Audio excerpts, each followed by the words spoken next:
Rolex ali wano. Akamba kyo kilea. Ale mugamba asasire mukeko na yana ngeri kyoli otayina.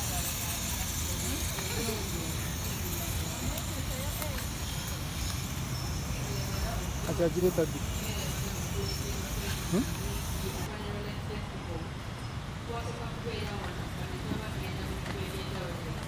Rolex Esinga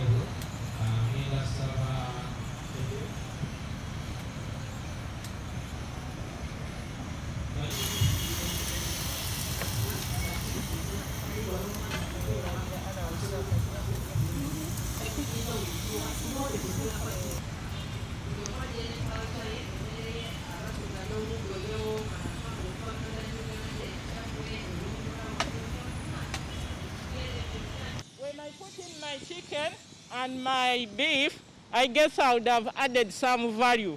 So when I add value, I don't charge cheaply. My chicken Rolex will go for 18,000. My beef will be for 15,000. That is good enough. Yeah. value addition at its best.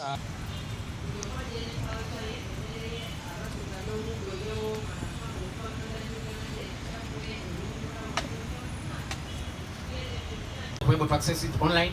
We went to homes of public figures and they were showing us how they make their Rolex at the comfort of their kitchens. Last year we did a small exhibition at Kampala Sheraton Hotel of about 200 revelers, as there was a relaxation on the guidelines. So we have a commitment to promote Uganda along food.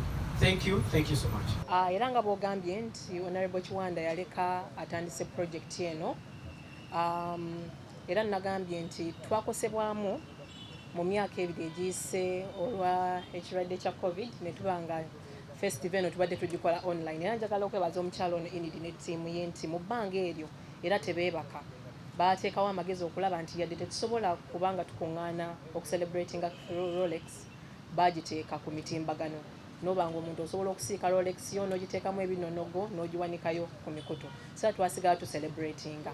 Ffe kye tukoze nga Uganda Tourism Board kyekyokuba nti lwe twalaunchinga initiative eno ya Rolex Festival, okuva ku olwo twongedde okuba nga twongera okumanyisa abantu nti Rolex tutegeeza ki.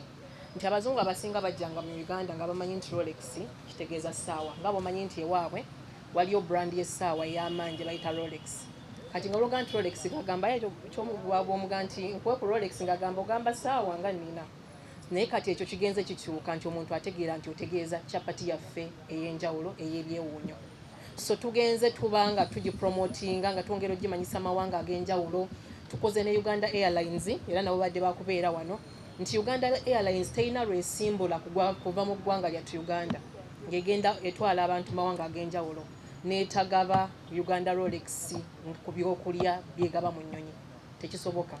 Era kumwe wabeera abagirinnyeeko muba nti mukirabye ekintu ekyo nti ate Uganda Airlines ebuuka n'egenda mu mawanga ag'enjawulo. Tugenda amawanga ag'enjawulo mu Africa, twafunye license ogenda e UK, tugenda e China, nti tugenda okwongera nga tubunyisa enjiri ya Rolex. So abantu abasinga naddala abeva ebunaayira agenda okujja Uganda ng'ategedde nti Rolex tetutegeeza ssaawa mu Uganda, naye waffe Rolex kyakulya ate kyakulya kya ttabbu ddala. Tuli mu kukola ne Rolex initiative okuba nti buli mwaka tukyongeramu science, tukyongeramu ebirungo. Nti Rolex gye walya mu 2020 ate kati ya njawulo ya ttabbu. Kyabadde abagamba omukyala Enid, kati ffe nga aba tourism board bakitunzi ne tuba nga twongera okuba nga tumanyisa.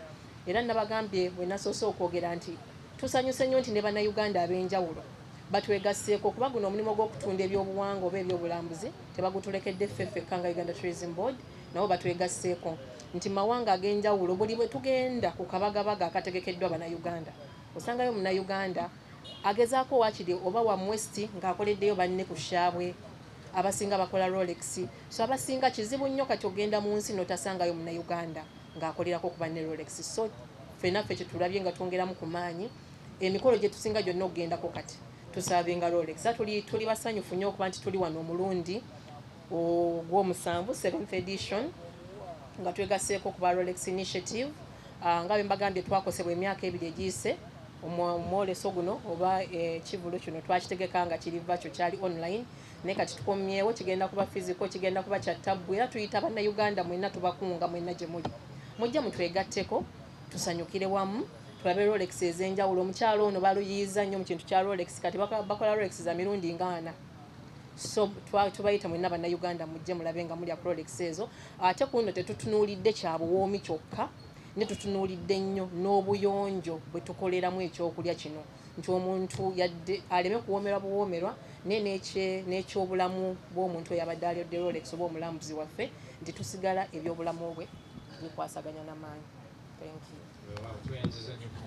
Omukolo guno gwa Rolex era tetuva ku mulamwa titusigala tukola Rolex naye nga bwe babagambye era ne bw'otunula wali kati Rolex za njawulo si Rolex gye wali omanyi eri eya bulijjo.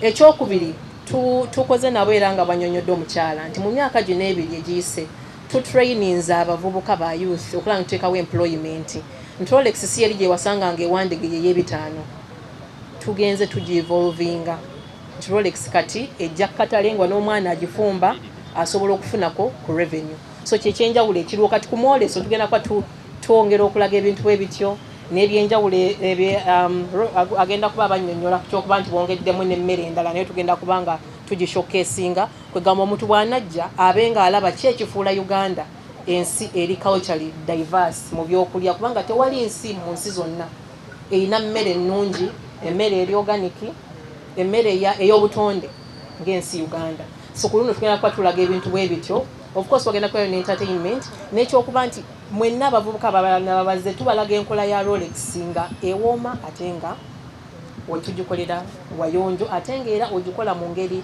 eri economically viable nga tospendinze nnyo nti kati nga bwe tulaunchinze omwoleso guno twagala abantu benyigiremu actively nti tugenda okutuuka ku 21st August tugenda kuba tugaba ebirabo ffe nga ba Uganda Tourism Board twagala bannayuganda mwenna abali eyo abamanyi okukola Rolex nga gw'ogyewulira otuweereza akavidiyo nga kampi ku social media platforms zaffe ez'enjawulo ng'okola Rolex eyiyo gwe nga gwe eyiyo ng'omuntu buli muntu olina engeri gy'okolamu Rolex yo so tuweereze ka video ka Rolex eyo ng'ogikola era making sure nti ogikola ng'ogendera ku mukyalo ono standard operating procedures that sharing nti oyambala bwoti okola bwoti ng'ekifo kiyonjo otuweereze ka video ako nga kati kampi between 1 minute and 2 minutes tujja kuba tubuwanika ku tujjaffe egy'enjawulo egya social media nti ka video akanaasinga okulaba oba okwettanira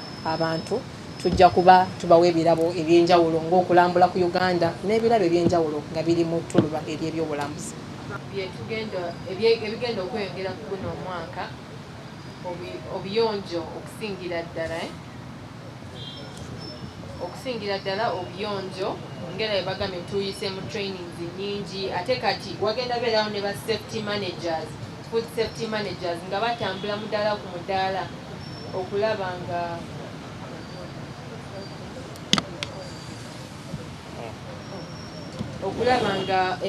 okulaba nga bali ku mitindo so tugenda kukola ne food safety manager so omusi babiri kuba aba vendors ku lunaku olwo babeerawo ngaana aba Rolex bokka ngolesa aba juice aba ice cream n'ebiralalala aba Rolex tubeera n'abantu ngaana kubanga ana be basobola okusavinga abantu ng'emitwalo 2 egibeera ku cricket oval so food safety manager ayina kutambula kulaba nti no bano abantu balikola ku mutindo ayambadde gloves ayina dustbin ayina apron abise ku nviiri kuba tekyagala ebintu byetwalimu muntu kulyanga amagi galimu enviiri biki obukyafu ayina display nungi ebyokulya byabibise enswera tezibukira kulya omutindo essira kwe tugenda odita kweno edition ya buyonjo n'omutindo so mu byonna kyetwagala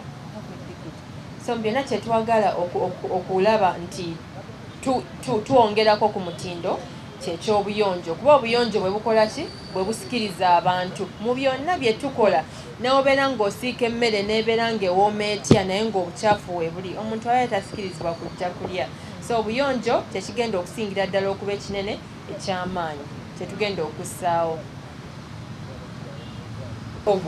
museum yali ya 2018 era ensonga lwaki security yatawanyamu kubanga abantu ba exceedinga capacity. Museum capacity y'abantu 8, twalina abantu 1,700. That's why ebintu bya running out of hand nga abantu balina nawe balinnya. Ate kati omuntu nga yazzaze ku kivulu security emugamba nti ddawo ate nga tuli kamwocha okitegeera ate byali mu politics a bit. That is why twakola ki ebintu byalinoonekamuko naye mu 2019 buli omu ne ku social media nga bagamba after last year ebintu mwabiterezeza tewaliwo yadde omuntu eyasunibwako akaviiri. Buli omu yajja nga security nnungi tebaaliko mbuno oba enguudo okuyingira kubatawaanyiza kuba entrances ziri 3 ate museum zaali 2. Twayambibwa nnyo abantu ab'enjawulo abatuwa amagezi ag'okoperatinga ku cricket oval. So ebintu twabitereeza kubanga twakiteekamu nnyo amaanyi. Uganda Police naye partner waffe tetukola naye straight from IGP's office paka wansi atuwa abantu ababeera in charge era abapolisi we balina wano. So tetukola feka. Uganda Police is always a partner. Babeerawo ne batuwa ba security organs baabwe bonna counter terrorism abajja n'embwa biki to check out the place bano abajja ne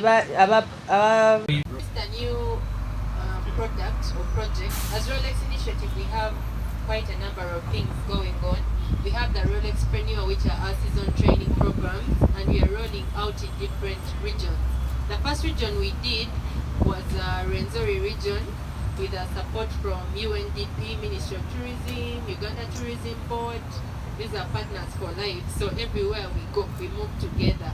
And the municipality from that side, the KCCA of that side, we work together with them. So we were training these people into value addition, value added food processing, for example, what you see there, so that they can make a profit of the Rolex that they make, not the usual one of 1,500. Then also the food safety, they have to wear gloves. These are cheap things.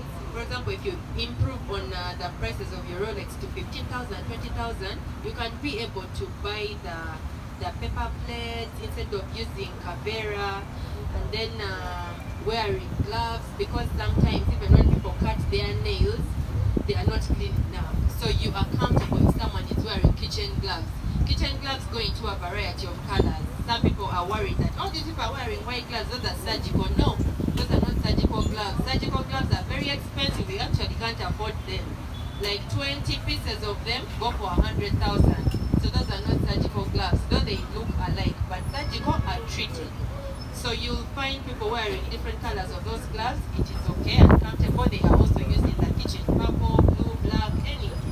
So we also bringing businesses. We are working with different LPG, gas companies, energy companies, to see that these people use gas instead of using charcoal, because it's very expensive. So you find that someone uses charcoal of 10,000 shillings in a day, that uses about 60,000 a week. And when they're using that small 3 kg gas, it goes for about 5 days. So instead of using 60,000, those days it used to be 25,000, but now it is 35, yeah? But still it doesn't go up to 60,000 of charcoal. So we want them to use gas. Also their branding, packaging, their dress code. You feel comfortable, you find someone wearing an apron. That apron is not only to shield the dirt, it is also to use to wipe your face. That's why you find them wearing towels, what. So when you see that the sweat is coming off your face, you just use your apron and wipe the sweat off. That is the use of an apron. So we worked with our partners, UNDP, Ministry of Tourism, Uganda Tourism Board, to see that the livelihoods of these people are improved. We gave them different things, like gas, improved modern kiosks. If you visit social medias, you will see some of those carts. It has a storage capacity, somewhere they can store their things, their display where they can pick the chapatis instead of using Cavera and peppers, whatever. We gave them, they are called spatulas. Instead of using the normal knife, some of them love using the knife. So we gave them a towel as well. You know those funny towels they use to clean their frying pans? It has also been a topic somewhere. So we made sure that when we train in Rwenzori region, the 500 people we trained, each one got a towel, each one got a table mat, Each one got a spatula, each one got a chef hat, an apron, and a manual to help them, financial inclusion, to help them keep their records every day. You know, with business, the moment you fail to keep records, there is no business, you cannot move on. So we have, that's what we have been trying to improve on their livelihoods. But as we said, behavior change is not a one-day thing. You go to them today, you have to carry out M&E to see that they're actually doing what you did, train. So we are still looking at getting more funding from still our partners. Because it's post-COVID, it cannot be a one-day thing. We are planning to come to Central, then we shall go to East, the whole country. So by this, we believe that by the time we come to celebrate at each year's festival, there's something for us to celebrate too. Not just to come and eat Rolex, but actually people are complaining down there. Thank you. Thank you so much, Enid. Thank you so much. At the same price, because we are also trying, we do not want to strain each other. The revealers who are coming in to enjoy, and also us who are giving them the product, we don't want to strain, so we are going to stick to the 10,000 because Rolex is for Montua 1C, but we are improving the standards, yeah? So we don't want to overstrain. So those who want to attend VIP can go and attend 30,000, but those who cannot can attend 10,000. So we'll have both, but it is always standard. And also the prices for the food, the Rolex, the drinks are all being discussed. We shall not have a Rolex going for 20,000. We cannot. So all those will be discussed, and it will be favorable for everyone who will come to attend.